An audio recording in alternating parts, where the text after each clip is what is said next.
मंगलम भगवान विष्णु मंगलम गरुडध्वजा मंगलम पुंडरीकाक्षे मंगलाय तनोहरी। या देवी सर्वभूतेषु शक्तिरूपेण संस्थिता या पवित्र दरबारामध्ये प्रभू रामचंद्रांच्या पादस्पर्शाने पुनीत झालेल्या पवित्र भूमीमध्ये वैकुंठवासी आदरणीय वंदी नानाजी महाराज वडनेरे, वैकुंठवासी सद्गुरू तुकाराम महाराज खेडलेकर, गोविंद बाबा, काशीनाथ बाबा, राष्ट्रसंत जनार्दन स्वामी महाराज या सर्वांच्या संत महात्म्यांच्या पादस्पर्शानं पुनीत झालेल्या भूमीमध्ये देवी भागवताची कथा या ठिकाणी चालू आहे। आदरणीय वंदनीय मी आता ज्यांच्या नावाचा उल्लेख केला या सर्वांची एकत्र शक्ती ती म्हणजे माऊलीमध्ये संचलित झालेली आहे।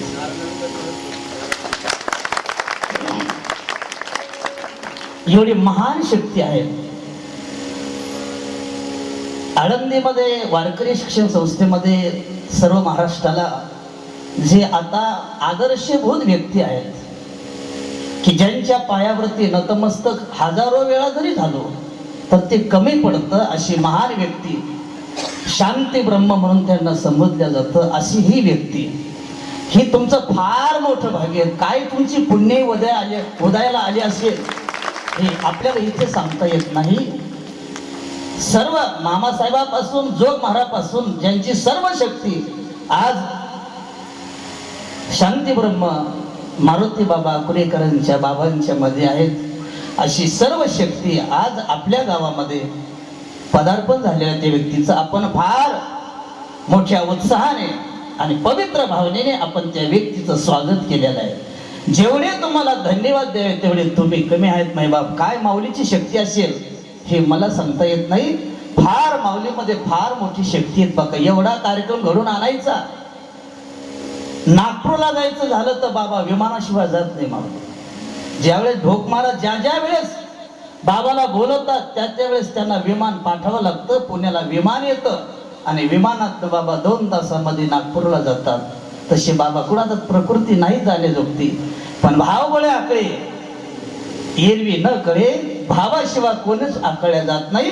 असा माऊलीचा पवित्र भाव आज बाबाने स्वीकारला आणि बाबा आपल्या गावामध्ये त्यांचं पदार्पण झालं। असे महात्मे देवाला सुद्धा या महात्म्यांचं दर्शन दुर्लभ आहे। असे महात्मे आपल्या गावामध्ये आले, खूप तुम्हाला धन्यवाद। आणि बाबा जे आशीर्वाद देतील 2 शब्द बोलतील ते तर अधिक तुम्हाला अमृतापेक्षा उत्कृष्ट ठरणार आहेत। असा पवित्र कार्यक्रम आपण या गावामध्ये रुई गावामध्ये साजरा करत आहात। तुमचं काय म्हणून वर्णन करावं असं वाटतं बाबा। माऊली तुमचीच कथा ऐकत बसावं खऱ्या अर्थाने। खूप आनंद वाटतो ऐकण्यामध्ये। स्वयंपाक करण्यापेक्षा स्वयंपाक खाण्यामध्ये फार आनंद आहे बघा। पण आता माऊलीची आज्ञा आहे, आज्ञा तर मोडता येत नाही, म्हणून काय तोडके मोडके 2 शब्द आपल्याला या ठिकाणी बोलायचे आहेत तुमच्या सर्वांच्या आशीर्वादाने। आपल्या हिंदू धर्मामध्ये देव आणि देवी मानण्याची प्रथा आहे। ही देवी कोण आहे, देव कोण आहे? सर्वाला अधिष्ठान हा देवच आहे, कारण की देवालाही अनादी शब्द वापरला, देवीलाही अनादी शब्द वापरला। तिकडे आदिनाथ उमा असं म्हटलेलं आहे आणि इकडं अनादी निर्गुण प्रगटलेली भवानी इकडं म्हटलेलं आहे। हे अनादी कोण आहेत? अनादी शंकर कोण आहेत? सर्वाला ज्याचं अधिष्ठान आहे। म्हणून आपल्याला रामाचे आई वडील सांगता येतात, कृष्णाचे आई वडील सांगता येतात, पण शंकराचे आई वडिलाचा उल्लेख नाही। अर्थात त्याला मायबाप नाही, तो सर्वाला जनिता आहे, सर्वाला प्रगट करणार आहे। म्हणून भगवान शंकराचं मंदिर एक तर भूमीच्या आत आहे, नाही तर भूमीच्या वरती आहे। एक तर 2 पायऱ्या चढून वर जावं लागतं, नाही तर 2 पायऱ्या चढून खाली जावं लागतं। खाली जावं लागतं, खाली मंदिर याचा अर्थ सर्वाला आधार आहे। वरती मंदिर याचा अर्थ सर्वाला त्याची छाया आहे, म्हणून त्याला आदी म्हणतात। तसं ही देवी ही कोण देवी आहेत तर उल्लेख केलाच माऊलीनं 2 दिवसामध्ये सांगितलं असेल। सुरुवातीलाच त्या कथा आलेल्या आहेत। सर्व देवादिकाची शक्ती एकत्र आली आणि त्या शक्तीतनं जी स्त्री निर्माण झाली तीच म्हणजे ही अनादी अंबिका आहे। आणि सर्व देवाने आपल्या आपल्या परीने जेवढे शस्त्रास्त्र असतील हे सर्व तिला समर्पित केले. कारण शक्तीशिवाय जगामध्ये कोणालाच किंमत नाही. ती देवी सांगते ब्रह्मदेवाला, शंकर जरी असेल तरी मी जर त्याच्यामध्ये संचरित झाली नाही तर त्याला सुद्धा कार्य करता येत नाही. म्हणून सर्वांमध्ये शक्ती हीच अंबिका आहे, हीच अनादी आहे, हीच खऱ्या अर्थाने गोंधळा इव जगदंबे ही जगदंबा आहे. सर्वाला अधिष्ठाने तर सर्वाची जननी आहेत अशी देवी आहेत. म्हणून आपल्या हिंदू धर्मामध्ये 5 देवतेची भक्ती सांगितलेली, अर्थात उपासना सांगितलेली. त्याच्यामध्ये गणपती आहेत, त्याच्यामध्ये विष्णू आहेत, त्याच्यामध्ये शंकर आहेत, सूर्याची उपासना आहे आणि देवीची उपासना आहे. देवीचे उपासक असतात त्याला शाक्त म्हणतात, शंकराचे उपासक त्याला शैव म्हणतात, विष्णूचे उपासक त्याला वैष्णव म्हणतात, गणपतीचे उपासक त्याला गणपत्य म्हणतात आणि सूर्याचे उपासक त्याला शौर्य म्हणतात.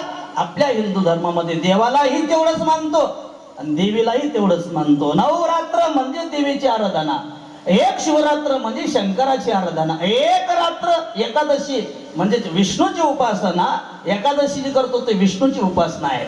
या सर्वांची उपासना सांगितलेली आहे.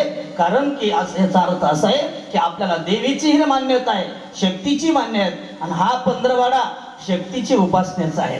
म्हणून शक्तीची उपासना प्रत्येक ठिकाणी केल्या जाते.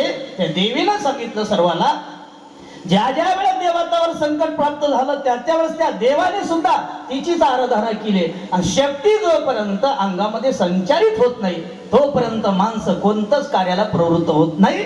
ऐका, अग्नी आहे, समोर अग्नी दिसतो पण अग्नीची दाहकता शक्ती दिसत नाही. ती न दिसणारी शक्ती म्हणजे ती देवी आहे. चंद्र दिसतो पण चंद्रात ती शीतलता शक्ती दिसत नाही. ती शीतलता शक्ती म्हणजेच खऱ्या अर्थाने ही देवी आहे. सूर्य आहे पण सूर्याची प्रखरता शक्ती दिसत नाही, प्रखरता शक्ती म्हणजेच ही देवी आहेत. पाणी आहे, पाण्यातली शीतलता शक्ती, पाणी दिसतं पण त्यातली शक्ती दिसत नाही. सप्त रूपाने ती कार्य करते, त्याला आदिशक्ती असं म्हटलं जातं. भगवंताने तिला आश्वासन दिलेलं आहे. ज्यावेळेस अवताराला येण्याचा प्रसंग आहे, अवताराला यायचं आहे, बळीराम दादाला सांगितलं की चला आपण अवतार घेऊया. बळीराम दादाने सांगितलं, म्हणले कृष्णा देवा आपण तुझ्या बरोबर अवताराला येत नाही म्हटले. मागच्या अवतारात येऊन पाहिलं तर विनाकाराने बायको सोडून 14 वर्ष उपाशी राहावं लागलं, घेणं नाही देणं नाही, आपण अवताराला येत नाही. पण कृष्ण फार हुशार माणसं असतात बघा. कोणाकडून कार्य करून घ्यायचं असेल ना त्यांना फक्त आद्यशपद द्यावं, ते मोठे झाले आपलं कार्य सफल होतं. याला माहिती चतुरात शिरोमणी म्हणजे यांना अध्यक्ष करावं, मोठं करावं. मग त्याने सांगितलं मागच्या अवतारात तुम्ही लहान होतात, आता तुम्ही मोठे होऊन या ना. मग काय हरकत आहे का? मोठे झालं की मोठ्याचं लहान्याला ऐक, तुम्ही जे सांगाल ते मी आम्ही ऐकू. आता ऐकलं काहीच नाही, तो भाग सोडून द्या, पण आश्वासन दिलं तुमचं आम्ही ऐकू, ठीक आहे. त्याच्यानंतर 6 आले, 6 मारले, 7वा गर्भ आला आणि मग तिला सांगितलं मायेला की हे असं तुझ्याकडे काम आहे. म्हटले आता हे काय काम आहे? हा गर्भ उचलायचा देवकीच्या गर्भातनं आणि रोहिणीच्या गर्भामध्ये नेऊन पोचत करायचं, हे तुम्हाला काम. ती माया म्हणायला लागली, भगवान मी तुमचं काम करते बरोबर आहे, पण माझी पुढे काय, मला काय फायदा आहे? मग त्या ठिकाणी भगवंताने सांगितलं, हे बघ आता जर हे माझं कार्य केलं तर मृत्यू लोकामध्ये तुझ्या अनंत नावाने तुला हाक मारतील, अनंत ठिकाणी तुझ्या पूजा होईल, अनंत ठिकाणी तुला स्थापना करतील. म्हणून नाम ध्यानी कुर्वन्ति स्थानानि निचे नराभूमी दुर्गती भद्रकाली ती विजया वैष्णवी तिचे कुमुंदा चंडिका कृष्णा माधवी कन्या तिच माया नारायणी शांती शारदते विकेतीच असे तिचे अनंत रूप या मृत्यूलोकामध्ये तिचे आहेत. एका माऊलीनं सांगितलंच आपल्याला, देवीच भागवत पुढे आहे म्हणून दुसरं मी तरी काय सांगणार. असं सुंदर कथा या ठिकाणी चालू आहे. हीच देवी, तिचे एकंदरीत 3.5 पीठ आहेत. आता कोणतं पीठ कसं निर्माण झालं हे तुम्हाला सर्वाला ज्ञात आहे. मला वेळ थोडी दिली आणि थोडं आपल्याला या ठिकाणी बोलायचं सांगितलेलं आहे. असं पवित्र माईबाप ही भगवती कथा आहे. 9 दिवसाचा उपवास आपण करतो, 9 दिवसाची कथा या ठिकाणी करतो. तर 3 दिवस 3 देवीची आराधना सांगितलेली आहे. क्रियाशक्ती, द्रव्यशक्ती आणि ज्ञानशक्ती. प्रथमतः 3 दिवस क्रियाशक्तीची उपासना म्हणजेच महाकालीची उपासना, नंतरचे 3 दिवस द्रव्यशक्तीची उपासना म्हणजेच महालक्ष्मीची उपासना आणि नंतरचे शेवटचे 3 दिवस उपासना म्हणजे ज्ञानशक्तीची म्हणजे महासरस्वतीची उपासना. क्रियाशक्तीचं रूपांतर द्रव्यशक्तीमध्ये होतं, द्रव्य शक्तीचं रूपांतर ज्ञान शक्तीमध्ये होतं. ज्ञान उदायला आलं की मग जीवनातला मोहरूपी राक्षस मेल्या जातो. म्हणून महिषासुर मर्दाना लागून महिषासुर गेला, राक्षस गेला की जीवनामध्ये आनंद साजरा केला जातो. नंतर 10व्या दिवशी दसरा साजरा करतो. आणि ज्याच्या जीवनामध्ये दसरा आनंदात झाला, सुखाने झाला, तर तो 20 दिवसानंतर दीपावली पाहू शकतो. म्हणून मी अविवेकाची काजळी फिरून विवेकती पोहोचली, तो योग्या पाहि दिवाळी निरंतर. जर आनंदाची दिवाळी, आनंदाचा दसरा यावा असं वाटत असेल तर महिषारूपी राक्षस मेला पाहिजे, रावरूपी राक्षस मेला पाहिजे. दसऱ्याच्या दिवशी रावण मेला, जिकडे तिकडे आनंद होत असतो. माऊलीनं सांगितलं, मायबाप उद्या म्हणजे संत येते घरा, तोची दिवाळी दसरा. माझ्या मायबाप हे शब्द बोलण्याचे नाही, माऊलीनं प्रत्यक्षात हे अंतकरणामध्ये उतरवलेले शब्द आहेत. दसरा कशाला म्हणतात, दीपावली कशाला म्हणतात. आज वारकरी शिक्षण संस्था, जोग महाराज, मामासाहेब, मारुतीबा गुरु, शांताराम गुरुजी, लक्ष्मण इगतपुरीकर हे सर्व महात्मे बाबांच्या रूपातनं माईबाप आपल्या गावामध्ये पदार्पण झालेलं आहे. किती तुम्हाला धन्यवाद आहे तेवढे थोडे आहेत. माझे ज्येष्ठ गुरु बंधू आहेत, ते आळंदीला असताना मी त्यांच्या गावी येऊन कार्यक्रम केलेले आहेत. माऊलीच्या गावी नांदूर बदमेश्वर मधील बरीचशी मंडळी आलेली आहेत. बरेच दिवस खूप माऊलीमुळे तिने खूप प्रेम केलं आणि त्या प्रेमाच्या पोटी खऱ्या अर्थाने माऊलीचा अधिक जवळचा संबंध आला. आपल्याही गावामध्ये 2-4 कार्यक्रमाचा योग माऊलीमुळे आला आणि याही कार्यक्रमाला उपस्थिती राहण्याचा योग आपल्या माऊलीमुळे आला. माऊलीमुळे आल्यानंतर मायबाप तुम्हा सर्व माता भगिनी पुरुष वर्ग सर्वांचं दर्शन झालं. आणि महान या जगामध्ये एक शक्ती असते बघा, हे जग काहीतरी शक्तीवर चालू आहे. धर्मशक्ती जगामध्ये नांदत असते, संत शक्ती नांदत असते आणि भजन शक्ती नांदत असते. त्यातलीही चालती बोलती संत शक्ती म्हणजे हे महात्मे आपल्या गावात आलेले. ही चालती बोलती शक्ती, त्या शक्तीला नतमस्तक व्हावं आणि या शक्तीला नतमस्तक होऊन आपल्या जीवनातला अंधकार, देव कुठे आपल्याला माहित नाही, देव कसा आहे हे माहित नाही, पण या लोकांची सेवा केली. गरोदर आईला जेव घातलं की गर्भाला वेगळं जेव घालवा लागत नाही. गरोदर बाई जेवली की गर्भाला ऑटोमॅटिक जेवण मिळतं. तसं संतांची सेवा केली की देवाची वेगळी सेवा करावी लागत नाही. संतांच्या सेवेमध्ये देवाची सेवा, संतांच्या भोजनामध्ये देवाचं भोजन, पण देवाची सेवा वेगळी करावी लागते. संत सेवा, तुका म्हणे संत सेवा हेची देवा उत्तम. अशी गोड देवी भागवत कथा आपल्या या गावामध्ये चालू आहे. कथा याचा अर्थच असा आहे, जीवनातली जिथं जिथं ऐकल्यानंतर व्यथा दूर होते ना, यालाच कथा असं म्हणतात. अनंत प्रकारची व्यथा तुमच्यास माझ्यास ही व्यथा दूर व्हावी आणि आपल्या जीवनामध्ये एक ना एक दिवस ज्ञानाचा उजडावा आणि तो ज्ञानाचा दिवा येण्यासाठी फक्त श्रद्धायुक्त अंतकरणाने देवीची आणि देवाची उपासना करावी.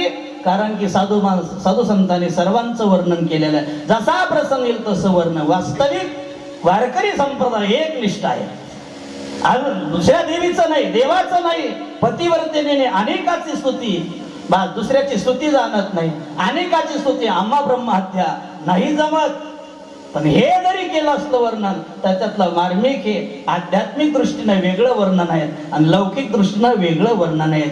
मग मुलीचं लग्न झालं, नवीनच मुलगी सासरी जाते आणि सासरी गेल्यानंतर गेली लग्न होऊन तिकडे गेल्यानंतर ती सेवा करते. मग अख्ख्या एकट्या नवऱ्याचीच करते का घरातल्या सर्व माणसाची करते? सर्वांची करते. कपडे धुत असताना आपल्या मालकाची धुते का सर्वांची धुते? सर्वांची धुते. स्वयंपाक करत असताना ती मुलगी एकट्या नवऱ्याचा स्वयंपाक करते का अख्ख्या घराचा स्वयंपाक करते? सर्वांचं करते. सेवा सर्वांशी करते. पण रथ होत असताना फक्त पतीशी रथ होते. तसा वारकरी संप्रदायातले संत सर्वांची सेवा करतात, पण रथ होत असताना फक्त भगवान परमात्मेशी रथ होतात. असे संत महात्मे देवालाही म्हणतात, देवीला म्हणतात. अन्य धर्मामध्ये फक्त देवची, देवी नाही. मुस्लिम समाजामध्ये अल्लाह आहे, पण अल्ली कुठे? अल्लीची उपासना नाही. आपल्यामध्ये देव पण आहेत आणि देवी पण आहेत. हे शक्ती आणि शाक्त याची उपासना आहेत ना. ब्रह्मा आणि माया तिथूनच घडत आलेलं ना. तिनं त्याला जन्माला घातलं. निर्गुणपती आवडे माझा निर्गुणामध्ये होता, त्यावेळेस त्याची ही बायको होती आणि तो सगुणाला आला, मग त्याची ती आई झाली. निर्गुणपती आवडे मज आधी माय पाठी झाली भाग. नंतर त्याचे करण असे, जाऊ द्या मला वेळ नाही माईबाप, 2 शब्द बोलायचे दिलेले, उगाच जास्त अतिरेक केला तर ते म्हणते कशाला बसलो मग यांना, असं व्हायला नको. खूप सुंदर वर्णन आहेच, कारण जगाताची निर्मिती 2 पदार्थ एकत्र आले तर तिसरा निर्माण होत असतो. आतापर्यंत तरी अशी व्यवस्था नाही. मुलगा होण्यासाठी लग्नच करावं लागतं, बिना लग्नाचा मुलगा ही व्यवस्था धर्मशास्त्रामध्ये नाही.